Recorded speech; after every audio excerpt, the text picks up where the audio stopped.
getting his stuff, and he's gone, ladies and gentlemen. Stewart is gone. All right, well.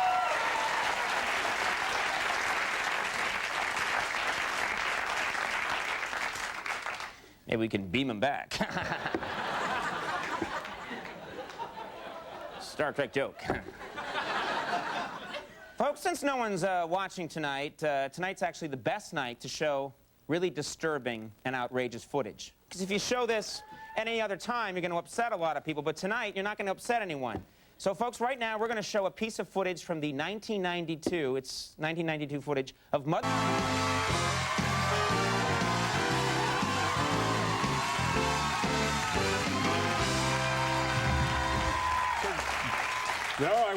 There I was in the elevator, and I had this tingling sensation all over me. You know, I was going back out onto the streets. I didn't know you had that technology on your show. Yeah, we like to beam you in whenever we can. Yeah.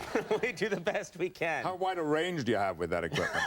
I mean, Not very, it's NBC equipment. It's pretty crappy, yeah. It's not the good stuff. You know what's funny? I will admit to something right now. I am, and I think some people are, an actor like yourself who's been trained in the Shakespeare Company and Royal Shakespeare Company, and it's intimidating. It's intimidating, I think, to Americans like me. We think of you as don't we? We think of you a little bit as a very serious man, a man of bearing, a man of knowledge, a man of talent. not these people. No, not them, but... But then I find out, I find out that you're a fan of Beavis and Butthead. Yeah. You are. Sure, yeah, You are. Yeah. Which is fine, but I would not have guessed that about you. Well, you smiled as you said that. I was mocking you. Yeah, there was an undertone of mockery about it. The fact is that Beavis and Butthead is probably one of the most serious programs on television. It will, in history, looking back on the end of the 20th century, the beginning of the 21st, we'll look on Beavis and Butthead as one of the cultural phenomena, you know? Oh. You had Gore Vidal, Arthur Miller, Beavis and Butthead, you know? I'm partially serious about that, actually. You are. And so you watch it and you snicker along with everyone else. I think it's tremendously funny, but I think it also has a lot to say about contemporary juvenile life. And the fact is, I knew guys like this when I was growing up. Really? Oh, sure. In England, they had a Beavis and Butthead running around? Well, it was a British version of Beavis and Butthead, but they were real. A lot of the guys that I ended up with were, you know, pretty unpleasant people. And so, if nothing else, it reminds me of how lucky I am not to be there anymore. Right. Very nice. They're going to love it when we rebroadcast the show in England, by the way. I know. That will be edited out. Yeah, we're going to take that out. I have friends in high places that will never be heard again. It will be replaced with an advertisement for tea or something. Something friendly. I saw you on the news. I don't know when this was. Was this 2-3 months ago? I saw you on the news. There's a news story. Bill Gates was launching the new Microsoft Windows 2000. Windows 2000. Yeah. He's launching it, and he's up on stage. You're standing next to him. He's telling jokes, and you're laughing along. What was that all about? You think I wouldn't have laughed? Yeah, that's right. If the richest man in the world is telling jokes and you don't laugh? Yeah, right. Yes, I laughed. Oh, boy, did I laugh. What did you... was this for you were hired? I guess you were paid to be there as what? As it was a job. It was a job. Yeah. And there are obvious associations between a role that I have played and the launch of a piece of high technology. Yes. But the charm of it was that he was so serious about the comedy and wanted to get it really good. He wanted to rehearse. I mean, we went over the lines over and over them because he was so determined to make a good impression with this. Is he a good comedian? He's a little dry. And a little... How much is he paying you? That's the nicest way I've ever heard someone say, no, he's no good. The answer to the payment question is it's never enough, no matter what. I'm sure it was enough. No, he was delightful, but there is a certain kind of frisson that surrounds a man simply because of what he represents in terms of wealth. When a guy is worth, what is he worth? He's worth how many $billion? 60 billion, 70? But just who's counting? Yeah. Yeah. That woman's very aware. Yeah. It's 60, by the way. No, I just think when you meet someone like that, but then what would be so absurd is he's worth 60, 70, 80 billion dollars, but he sort of talks like this, doesn't he? He kind of has that going on. Well, I think that's charming. The the way he dresses. Of course you do. Talks. And you know what? I think it's charming, too. No, you don't. Where's Nobody my money? believes you. I want my check. Yeah. But it went well, and you've made a friend now, and he can follow you through life. You're here in New York City now, and I would think this has got to be, it's very different living here, I would think, because in this city we pile people one on top of the other, and a ton of people living on the island of Manhattan. Does that feel too close and cramped to you, or do you enjoy this kind of living? No, it doesn't. I grew up in a working class community in northern England, and we all lived very closely together. You know, if somebody breathed in the next house, you heard them.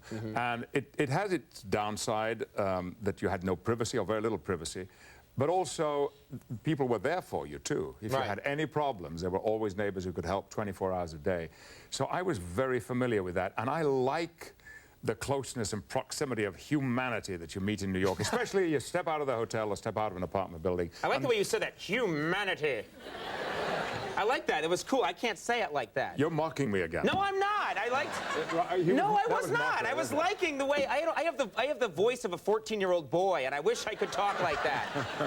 That sounds cool to me. Cigarettes and whiskey. All right. And there will be no charge for that. No.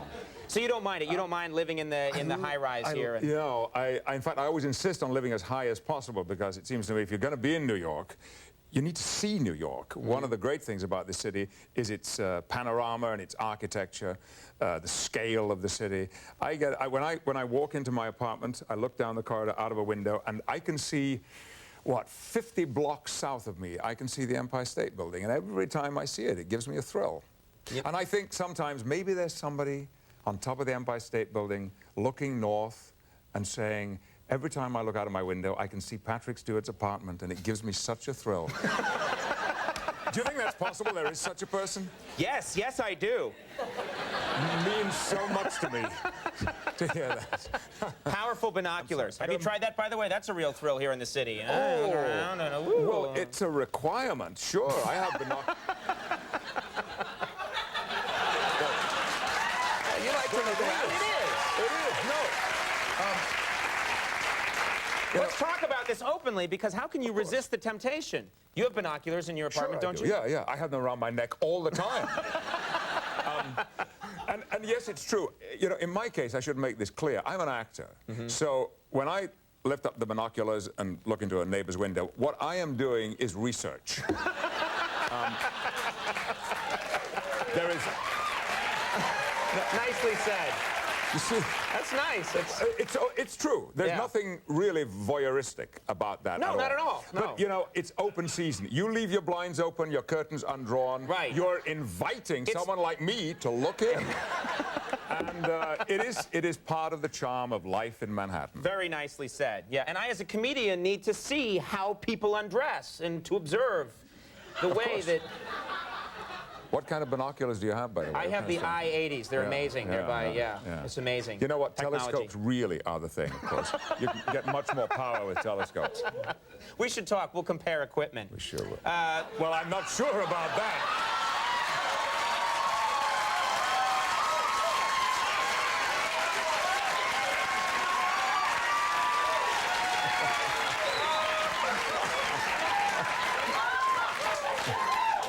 Patrick, I'd like to apologize right now for America. In England, they would just assume that they're going to compare equipment. I love these people. You know, yes, they're the best. I wasn't funny until I came to America. This is, no, it's true. The United States, among other things, made me funny. Then I should go to England. The ride down Mount Morgan is at the Ambassador Theater. It's in New York City, and tickets are still available, so go see that show. And the X-Men, which everyone's talking about, this is much anticipated, July 14th. That's going to be a good movie. I think it's going to be terrific, yeah. Hey, thanks so much for stopping by. Great to have you here. Patrick Stewart, Julie Brown is coming up. We'll be right back.